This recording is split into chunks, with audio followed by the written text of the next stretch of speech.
নমস্কার দর্শক বন্ধুরা, সবাইকে স্বাগত নিউজ নাওয়ের একটি বিশেষ আলোচনায়, যা আমরা করে থাকি শুধুমাত্র আপনাদের জন্য। আপনারা সুস্থ থাকবেন, ভালো থাকবেন, এই বিষয়টা মাথায় রেখেই কিন্তু আমাদের এই অনুষ্ঠানটি। আমি রয়েছি আপনাদের সাথে মীনাক্ষী।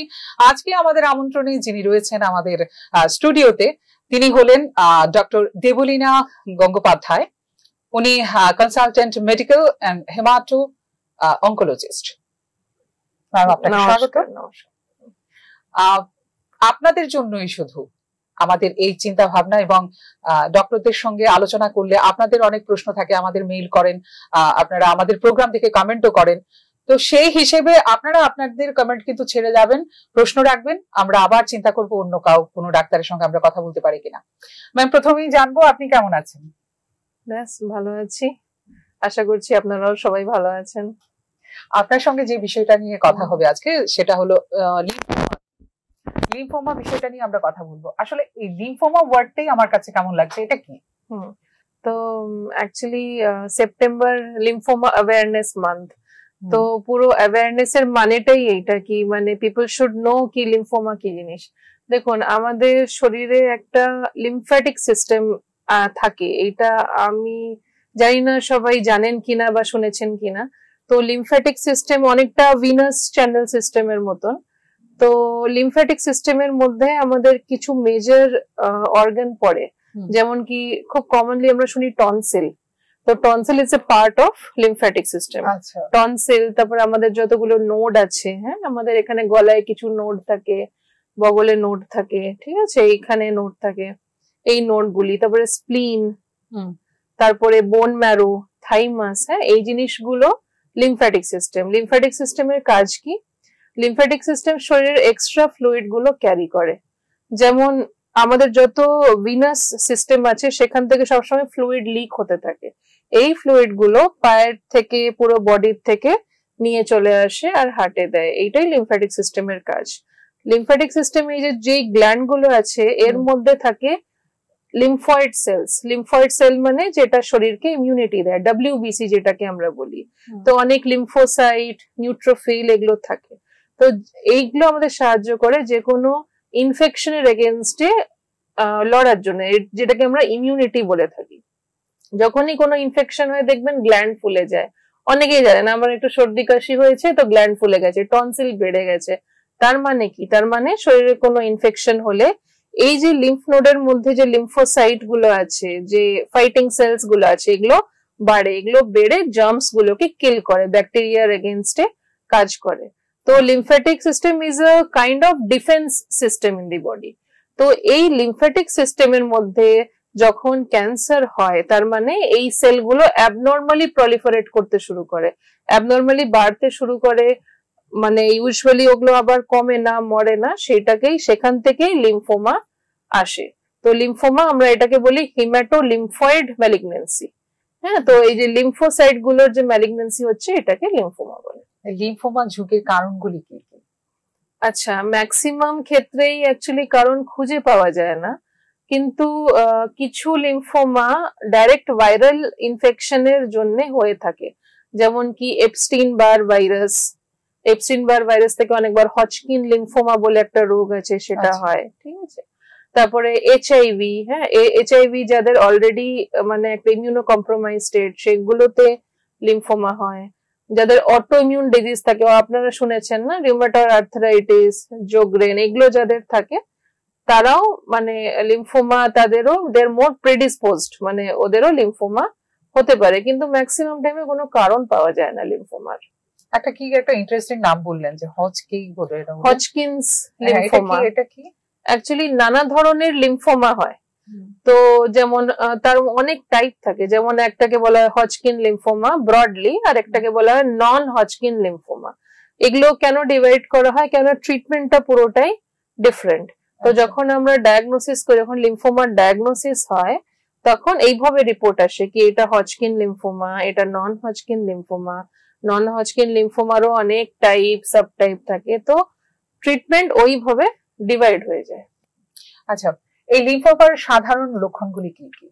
আচ্ছা, তো মানুষজন অ্যাকচুয়ালি দেখেন কি কিছু ফুলে আছে, তো অনেকে নোটিস করেন কি গলার মধ্যে আমার ফোলা ফোলা ভাব, কমছে না, হার্ড লাগছে, শক্ত লাগছে, বাড়ছে, ঠিক আছে, ইউজুয়ালি এই জায়গাগুলো, এই গলার জায়গাগুলো, এই জায়গাগুলোতে থাকে।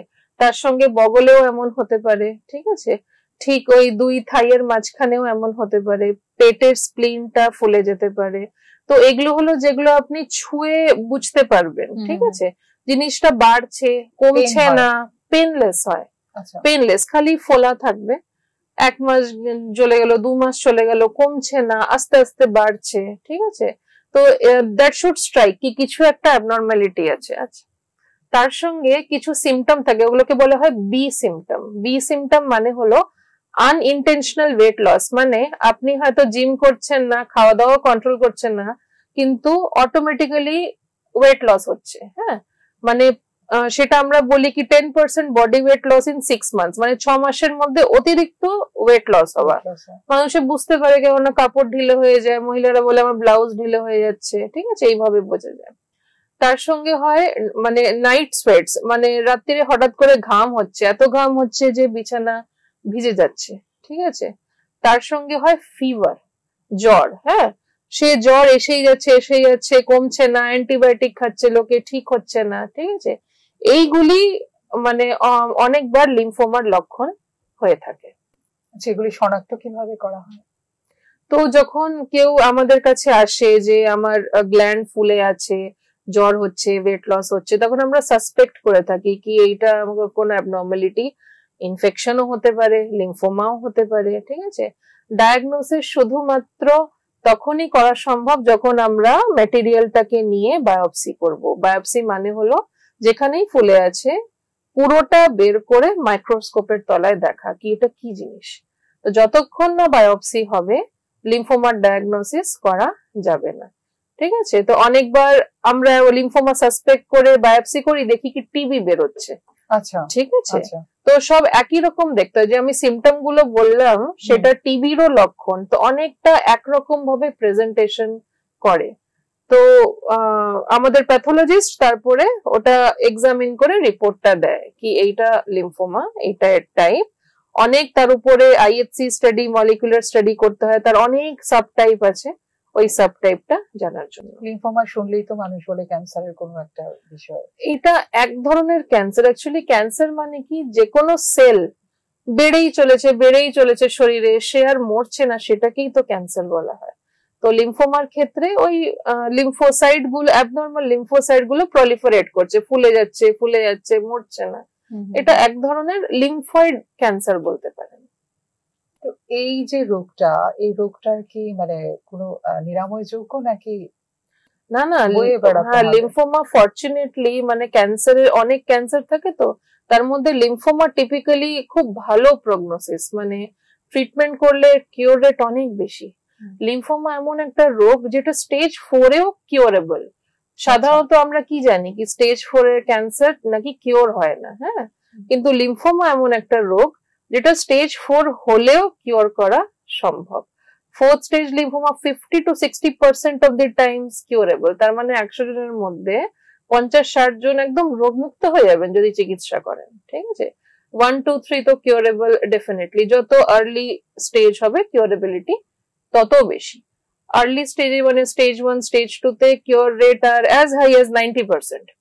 90% অফ দ্য টাইম আমরা চিকিৎসা করলে রোগ একদম কিউর হয়ে যাবে, কিন্তু সঠিক সময় ধরা পড়াটাও জরুরি। অনেক সময় লোকে বস থাকে কি তো ফুলে আছে, কেউ নোটিসই করে না কি পেইন হচ্ছে না, আমাকে কোনো ট্রাবল করছে না, তো বসে থাকে, সবাই ভাবে আমার ওই ইনফেকশন হয়েছে, তার থেকে আমার গ্ল্যান্ড ফুলে আছে। তো আমাদের কাছে যখন পেশেন্টরা আসেন তখন সেটাই বলেন, আমরা তো দেখিয়েছিলাম, অ্যান্টিবায়োটিক খাচ্ছিলাম, 4 মাস ধরে অ্যান্টিবায়োটিক খাচ্ছি, এখন আরো বেড়ে গেছে, এই জন্য আমরা এসছি। মানে অনেক দেরি করে, তারপরে অনেক দেরি করে আমাদের মানে যাই পেশেন্ট আসে অনেক অ্যাডভান্সড স্টেজে আসে। লিম্ফোমা ইউজুয়ালি একটা জায়গা থেকে আস্তে আস্তে অন্য জায়গায় ছড়ায়। প্রথমে এই গ্ল্যান্ডটা ফুলবে, তারপরে পাশেরটা ফুলবে, তারপরে আস্তে আস্তে নিচে যাবে, স্প্লিন বাড়বে, বোন ম্যারোতে যাবে, তো আস্তে আস্তে স্টেজ করে ছড়াতে থাকে। আপনি বলেছেন যে কি 100% এর মধ্যে 60-70% কিউরেবল, মানে তারা নিরাময় হয়ে যায়। এটা কি আবার দ্বিতীয়বার আসার কোনো চান্সেস থাকে? হ্যাঁ, তো আমি যখন 60 to 70% বলছি, তার মানে 20, 30, 40% এমন লোক আছে যারা কিওর হবে না। এরা কারা? এদের হয়তো ট্রিটমেন্ট করে আবার হয়তো রোগ ফিরবে। ঠিক আছে, আর ওই যে 60-70% ওরা কিওরড, একদম কিওরড অফ ডিজিজ। এই যে পার্সেন্টেজটা আমি এই জন্যই বলছি, এই যে বাকি 30-40% কারা, তাদের হয়তো একবার রোগ ঠিক হয়ে হয়তো আবার ফিরছে। হ্যাঁ, কিন্তু লিম্ফোমা ফিরে যাওয়ার পরেও ট্রিটেবল। লিম্ফোমা এমন একটা রোগ, ফিরে যাওয়ার পরেও মানে কিমো দিয়ে চিকিৎসা করা হয়, পরবর্তীকালে ট্রান্সপ্লান্ট করা হয়। তেমন মানে ট্রিটমেন্টের হিউজ স্কোপ আছে লিম্ফোমাতে। আচ্ছা, এই চিকিৎসা করার পরে, এই রোগটা চিকিৎসা করার পরে এই লোকগুলোর মানে যে রোগীরা ছিল সুস্থ হয়ে উঠেছে, এদের জীবনযাপনটা কেমন থাকে? একদম নর্মাল, একদম নর্মাল লাইফ। আমরা অনেক পেডিয়াট্রিক মানে বাচ্চাদের লিম্ফোমা ট্রিট করেছি, তারা এখন বড় হয়ে গেছে, বিয়ে হয়ে গেছে, তাদের বাচ্চা আছে। ঠিক আছে, ইভেন 70-80 বছর বয়স, মানে যারা নাকি মানে লোকের একটা পারসেপশন আছে কি এদের ট্রিটমেন্ট করা যায় না, 70 বছর হয়ে গেছে, 80 বছর হয়ে গেছে, আমাদের কাছে আসছেন, কেমো নিচ্ছেন, সুস্থ আছেন, ঠিক আছেন। আমরা শুরুতেই মানে বলেছি যে এগুলিকে কিভাবে শনাক্ত করা হয়, তারপর আমি করলাম যে নিরাময় যোগ্য নাকি, যে আবার কত পার্সেন্টই হয়। ম্যামও বললেন যে 60-70% কিন্তু কিউরেবল, সুস্থ হয়ে ওঠেন। আর যদি আবার ফিরেও আসে, এটাও আবার ট্রিটমেন্ট আছে, এটাও করা যায়। আর বাকি 20-30% একটু ঝুঁকি থাকে, হয়তো বা বেশি দেরি করে আসলে। যদি ডাক্তারের কাছে যদি দেরি করে আসে, তাহলে তো রোগটা একটু গাঢ় হয়ে যায় সারা শরীরে, এটা ছড়িয়ে যায়, যার জন্য। এবার আমি জানতে চাইবো চিকিৎসার পদ্ধতি কি? আচ্ছা, লিম্ফোমা একটাই জিনিস, কিমোথেরাপি। সার্জারি একদম মানে সার্জারি ট্রিটমেন্ট নয়। আমাদের কাছে অনেক পেশেন্ট আছে, গ্ল্যান্ড আছে তো আমি ফেলে দিই, সার্জারি করে দিই, তাহলে তো আমার ট্রিটমেন্ট লাগবে না, এমন হয় না। এটা সিস্টেমিক ডিজিজ। হ্যাঁ, মানে এক জায়গা থেকে লোকালি আমি বের করে ফেলে দিলাম, তার মানে আমার অন্য জায়গায় হবে না, এমন নয়। তো surgery is not the treatment. এই ট্রিটমেন্ট পিওরলি কিমোথেরাপির বেসিসে করা হয়। কিমোথেরাপির সঙ্গে অ্যান্টিবডিজ থাকে, যেগুলোকে আমরা বলি, আমাদের ভাষায় বলি টার্গেটেড ট্রিটমেন্ট। ঠিক আছে, ওটা একসঙ্গে মিলে সাইকেলস থাকে, 3 সপ্তাহ পরে পরে আসতে হয়, মোটামুটি 6টা সাইকেল লাগে। এইভাবে চিকিৎসাটা হয়। মাঝখানে আমরা একটা স্ক্যান করাই, দেখি কতটা রেসপন্স আসছে, কত কমছে। হ্যাঁ, ইউজুয়ালি 6টা সাইকেলের পরে মানে অনেকবারই আমরা দেখি কি ডিজিজ কিওর হয়ে গেছে। আচ্ছা, যখন অনেক বেশি, অনেকের বড় বড় থাকে, তো তাদের লাস্টে গিয়ে সেই জায়গাটাতে রেডিয়েশনও দেওয়া হয়। এখন অনেক উন্নত মানের ট্রিটমেন্টও চলে এসছে। আগে খালি কেমো টার্গেটেড দেওয়া হতো, এখন লিম্ফোমাতেও ইমিউনোথেরাপি চলে এসছে। কিমোর সঙ্গে ইমিউনোথেরাপি দিলে রেসপন্সেস আরো ভালো হয়, আরো লং টার্ম সার্ভাইভাল বাড়ে। এতক্ষণ আমরা ডায়াগনস্টিকের কথা বললাম, যে চিকিৎসার পদ্ধতিটা কি, কিভাবে করা হয়, ডায়াগনোসিস করা হয়, আরো একটা বলেছিলেন যে স্টেজিং একটা স্ক্যান রয়েছে, এটা কি? আচ্ছা, স্টেজ মানে যেমন যে কোনো ক্যান্সারের একটা স্টেজ হয়। হ্যাঁ, মোটামুটি স্টেজ 4 মানে ক্যান্সারটা ছড়িয়ে গেছে সব জায়গায়, স্টেজ 1, 2, 3 মানে এক জায়গাতেই আছে। তো এক সময় স্টেজিং হতো সিটি স্ক্যানের মাধ্যমে। আচ্ছা, হ্যাঁ, সিটি স্ক্যান করা হতো, বুকের সিটি স্ক্যান, পেটের সিটি স্ক্যান, দেখা কোথায় কি আছে না আছে।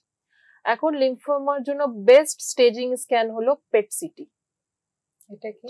Positron emission tomography, PET CT. এটা এক ধরনের সিটি স্ক্যান, হ্যাঁ, যেটা ইউজুয়াল সিটি স্ক্যান থেকে অনেক বেশি উন্নত। এটা একটা মেটাবলিক স্ক্যান। মেটাবলিক স্ক্যান মানে কি হয়, এই স্ক্যানটা মানে হেড টু লেগস স্ক্যানটা নেওয়া হয়। যেখানে যেখানে ক্যান্সার সেল অ্যাক্টিভ থাকে সেখানে সেখানে আপটেক নেয়, মানে বাংলা ভাষায় বললে আলো জ্বলে আর কি, স্ক্যানে না। যেখানে যেখানে ক্যান্সার সেল থাকবে সেখানে সেখানে লাইট। তো এইটা হাইলি সেন্সিটিভ। আর লিম্ফোমার মানে একটা বেসিক এটা স্টেজিং স্ক্যান। মানে আমরা যখনই লিম্ফোমা ডায়াগনোজ করি, আমরা প্রেসক্রাইব করি, আমরা বলি একটা পেট সিটি করাতে। পেট সিটি করলে লিম্ফোমার সেলগুলো যেখানে যেখানে আছে শরীরে সব জায়গায় আমরা দেখতে পাই। তার সঙ্গে আমরা আরেকটা জিনিস বলি, বোন ম্যারো করতে। বোন ম্যারো মানে হলো কি, যেহেতু লিম্ফোসাইট তো বোন ম্যারো থেকেই প্রডিউস হয়, তো অনেকবার বোন ম্যারোটা ইনভলভ থাকে। বোন ম্যারো ইনভলভমেন্ট থাকলে স্টেজ 4 হয়ে যায়। তো বোন ম্যারো মানে এখান থেকে মাজা থেকে একটু স্যাম্পল নিয়ে টেস্টিং করতে হয়। তো স্টেজিং এর জন্য পেট সিটি লাগে আর বোন ম্যারো টেস্টিং লাগে। First stage, second stage, third stage, fourth stage. মানে ফার্স্ট স্টেজে কতটা দিন লাগে একটা রোগীকে চিকিৎসা করাতে, মানে কতটা দিন লাগে ওকে নিরাময় করতে, রোগ নিরাময় করতে? দেখুন, ওটা ডিপেন্ড করে কি ধরনের লিম্ফোমা আছে। হ্যাঁ, তো যখন ফার্স্ট স্টেজে থাকে তখন কিমো সাইকেল কম থাকে, হয়তো 4টে কিমোই লাগে, হ্যাঁ, অথবা 3টে কিমোর পর রেডিয়েশন লাগে, ঠিক আছে। স্টেজ 2 এন্ড বিয়ন্ড, হ্যাঁ, টোটাল 6টা সাইকেল দিতে হয়। হ্যাঁ, তো 6টা সাইকেল দিতে গেলে আমার মোটামুটি 4.5 মাস সময় লাগে। হ্যাঁ, না মানে যত বেশি স্টেজ হয় কিমো সাইকেল গুলো তত বেশি বেশি হয়ে হতে থাকে। তো যখন ফার্স্ট স্টেজে থাকে তখন হয়তো আমার 4টে কিমোতেই হয়ে যায়। তো 4টে কিমো দিতে কত 12 সপ্তাহ, মানে ওই 2.5 মাসে হয়ে যায়। তাহলে মানে আস্তে আস্তে যত স্টেজ বেশি থাকে ডিপেন্ডিং অন টাইপ। হ্যাঁ, আমি বললাম না লিম্ফোমার অনেক প্রকারের লিম্ফোমা হয়, ঠিক আছে। কিছু হাই গ্রেড লিম্ফোমা থাকে যাতে আমাদের অ্যাগ্রেসিভ কিমো দিতে হয়, মানে বেশি ইন্টেন্সিটির কিমো দিতে হয়। কিছু আবার লো গ্রেড লিম্ফোমা থাকে, তাতে একটু লো ইন্টেন্সিটি কেমো আমাদের দিতে হয়, ঠিক আছে। তো এগুলো পুরোপুরি ভাবে ডিপেন্ড করে কি কোন টাইপের লিম্ফোমা আছে। আচ্ছা, এই লিম্ফোমার রোগে সিগারেট আর অ্যালকোহলের সক্ষতাটা কতটা? না, খুব একটা বেশি নয়, না মানে নট রিলেটেড। মানে বলে না যে এটা করলে ক্যান্সারের ঝুঁকিটা বেশি থাকে? হ্যাঁ, মানে দেখুন, এই সিগারেট অ্যালকোহল মোস্টলি হচ্ছে অ্যারোডাইজেস্টিভ, মানে ডাইজেস্টিভ ট্র্যাক্টের ক্যান্সার গুলো, আর মানে আপনার নাক, তারপরে লাংস, এই ক্যান্সার গুলোই মোস্টলি করে ব্লাডার। কিন্তু হ্যাঁ, কিন্তু এই লিম্ফোমার সঙ্গে খুব একটা রিলেশন। আপনি একটু আগে বলছিলেন পেডিয়াট্রিক, বাচ্চাদেরও এরকম হয়। এই বিষয়টা যে বাচ্চাদেরও যে লিম্ফোমার প্রবলেম হয়, এটা কি আসলে হেরিডিটারি, মানে কোনো তাদের মা বা বাবা বা বংশের কারোর ছিল এরকম কিছু? এটা কি এই বিষয়টা আছে? না না, এই বিষয়টা নেই। অনেক ক্যান্সারে আছে, যেমন ব্রেস্ট ক্যান্সারে আছে, ওভেরিয়ান ক্যান্সারে আছে একটা হেরিডিটারি রিস্ক। লিম্ফোমাতে একদম নেই। লিম্ফোমা যেমন আমি বললাম কিছু ইনফেকশন সেকেন্ডারি টু কিছু অটোইমিউন ডিজিজ, হ্যাঁ, অনেক ক্ষেত্রে কারণ খুঁজে পাওয়া যায় না, কিন্তু হেরিডিটারি নয়। আচ্ছা, আইএলএস হাসপাতালের তিনি ডাক্তার কনসালটেন্ট, তিনি যেহেতু আইএলএস থেকে এসেছে, এবার আইএলএস এর সম্বন্ধে জানবো যে আইএলএস এ কি কি ধরনের চিকিৎসার পদ্ধতি আছে, কি কি করা হয়? আচ্ছা, আইএলএস তো মানে এইখানে বহু বছর ধরে মানে একটা মানে ভালো মানে ট্রিটমেন্ট সেন্টার, নানা চিকিৎসার ওখানে রোগের চিকিৎসা হয়। অনকোলজি একটা রিসেন্ট মানে ডেভেলপমেন্ট। আমাদের এখানে মোটামুটি ক্যান্সারের জন্য যা চিকিৎসা লাগবে সবই অ্যাভেলেবল আছে, রাইট ফ্রম ডায়াগনোসিস থেকে শুরু করে, স্ক্রিনিং থেকে শুরু করে, treatment, follow up, response, vaccination, সবই আমাদের কাছে আছে। তো আমরা বায়োপসি করে ডায়াগনোসিস করি, পেট সিটি করে স্টেজিং করি, স্টেজিং এর পরে যা চিকিৎসা লাগে, কিমো লাগলে কিমো, হ্যাঁ, সার্জারি লাগলে সার্জারি, রেডিয়েশন লাগলে রেডিয়েশন, হ্যাঁ, ট্রিটমেন্ট আবার শেষ হয়ে গেলে 3 মাসের চেকআপ গুলি, ঠিক আছে। তারপরে ক্যান্সারের সময় কিছু পেশেন্টদের আবার ভ্যাকসিনেট করতে হয়, কারণ ওদের ইমিউনিটি কমজোর থাকে, যাতে ইনফেকশন না হয়ে যায়, ওই ভ্যাকসিনেশন গুলো দেওয়া হয়। আচ্ছা, কিছু প্রিভেন্টিভ ভ্যাকসিন থাকে, যেন আমরা জানি সার্ভাইকাল ক্যান্সার কিন্তু প্রিভেন্টেবল, হ্যাঁ, তার জন্য যে ভ্যাকসিনেশন গুলো থাকে, এইচপিভি ভ্যাকসিনেশন, এই সব ফ্যাসিলিটি আমাদের কাছে আছে, A to Z। আচ্ছা, এই চিকিৎসা চলাকালীন একজন রোগী কি কি মানে বিষয় থেকে সামনে থাকতে হয়, সাবধান থাকতে হয়, কি কি অবলম্বন করতে হয়? দেখুন, যখন ট্রিটমেন্ট চলে আমরা ইউজুয়ালি এনকারেজ করি কি আপনি নর্মাল লাইফ লিড করুন। তার মানে আমরা এনকারেজ করি না যে কোনো খাওয়া দাওয়াতে কোনো রেস্ট্রিকশন আমরা বলি না। আমাদের খুব কমনলি লোকে জিজ্ঞাসা করে চিনি খেতে পারবো কিনা, মিষ্টি খেতে পারবো কিনা। একদম নিশ্চিত খেতে পারবেন। লোকের মধ্যে এই ধারণা থাকে কি মিষ্টি খেলে আমার ক্যান্সার বেড়ে যাবে, এইটা কিন্তু সত্যি না, এটা মিথ একদম। যদি ডায়াবেটিস থাকে, যেমন ডায়াবেটিসের জন্য মেনে চলতে হয় সেটা মেনে চলতে হয়, কিন্তু ক্যান্সারের জন্য যে আলাদা করে কিছু খাবার খেতে হবে বা কিছু রেস্ট্রিকশন থাকবে খাবার দাবারতে, তো এমন একদমই নেই। হ্যাঁ, যেটা আমরা বলে থাকি বাইরের খাবার খেতে মানা করি, তার কারণ আছে। বাইরের খাবার হাইজিনিক হয় না, তো ইনফেকশন চট করে লেগে যায়, পাতলা পায়খানা শুরু হয়ে যায়। তো আমরা বলি ট্রিটমেন্ট চলাকালীন বাইরের খাবার খাবেন না, ফ্রেশলি কুকড হোম মিল, ফ্রিজের খাবার খেতে আমরা বারণ করি, ঠিক আছে। কোনো ফলও খেলে বাইরের ছিলকাটা সরিয়ে ভিতরের জিনিসটা খেতে বলি। দ্য আইডিয়া ইজ কোনো ইনফেকশন যাতে ইন্ট্রোডিউস না হয়। অ্যাক্টিভ থাকতে বলি, অনেকে লোকে বসে থাকে, তো সেটা ভালো নয়। যতটা কমফোর্টেবল ততটা অ্যাক্টিভ থাকা উচিত। একটু প্রাণায়াম হলো, একটু ওয়াকিং হলো, ঠিক আছে? তো বেশ, এই আর কিছু না। আচ্ছা, আপনাকে পেয়েছি আমরা নিউজ দেওয়ার পর্দায়, আমরা আমাদের দর্শকদের সামনে তুলে ধরতে পেরেছি অনেকগুলো কথা যেগুলো আমাদের জানা নেই বা অনেক কিছু ভুল ধারণা থাকে, এগুলিও জানতে পারলাম। এবার আপনার তরফ থেকে নিউজ দেওয়ার পর্দার মাধ্যমে কোনো বার্তা যদি দেন দর্শকদের জন্য। আমি একটাই কথা বলবো, মানে ক্যান্সারের সম্পর্কে লোকের মনে প্রচুর ভয়, প্রচুর ভুল ধারণা, প্রচুর মিথ থাকে। এই জন্য অনেকে আই থিঙ্ক ট্রিটমেন্টের জন্য আসেন না, কি ক্যান্সার হয়েছে এবার কি করব, ঠিক আছে বাড়িতেই থাকি, এমনটাই নয়। এখন মেডিসিন অনেক অ্যাডভান্স হয়ে গেছে, অনেক নতুন নতুন চিকিৎসা এখন বেরিয়ে গেছে, আর ফরচুনেটলি এখন এইসব চিকিৎসা আপনাদের নিজের স্টেটে অ্যাভেলেবল আছে। তো যে কোনো সিমটম মানে নেগলেক্ট করা উচিত না। এই যে যেমন আমি বললাম কি আমার গ্ল্যান্ড ফুলছে, ইনফেকশন হয়েছে, অ্যান্টিবায়োটিক খাচ্ছি, এমন করা উচিত না। ডাক্তারের কাছে যান, ডাক্তার দেখে বুঝতে পারবেন কি কি সমস্যা। যদি তার মনে হয় কি এটা আরো ইনভেস্টিগেশন করা উচিত, আরো ফার্দার করা উচিত, তিনি পাঠাবেন অনকোলজিস্টের কাছে। মানে আমরা যেগুলো প্রেসক্রাইব করবো সেগুলো করুন। এমন অনেক পেশেন্ট আছে যারা আজকে ট্রিটমেন্ট নিয়ে মোটামুটি পুরোপুরি সুস্থ আছেন, সুস্থ জীবন যাপন করছেন। তো যতটা হোপলেসনেস ছড়িয়ে আছে সোসাইটিতে, যতটা ভয় ছড়িয়ে আছে, সত্যি কিন্তু ততটা নয়। এটা জাস্ট মানে এটাকে অন্য একটা রোগের মতোই দেখুন। It is just like any other disease, যার ট্রিটমেন্ট করলে অনেকবারই আউটকাম খুবই ভালো হয়। মানে একটা প্রবাদ আছে না যে ক্যান্সারের নো আনসার, কিন্তু ম্যাডামের কথা শুনে মনে হচ্ছে ক্যান্সারে ডেফিনেটলি। একদম। অসংখ্য ধন্যবাদ আপনাকে এতটা সময় দেওয়ার জন্য। আর অবশ্যই আমাদের দর্শক বন্ধুদেরও অনেক অনেক ধন্যবাদ যে আপনারা আমাদের এই অনুষ্ঠানটি দেখছেন এবং অবশ্যই সমৃদ্ধ হচ্ছেন, এটাও আমরা জানবো। অবশ্যই মেইল করে জানাবেন। এখানে শেষ করছি আজকের আমাদের আলোচনা। সবাই ভালো থাকবেন। টাটা।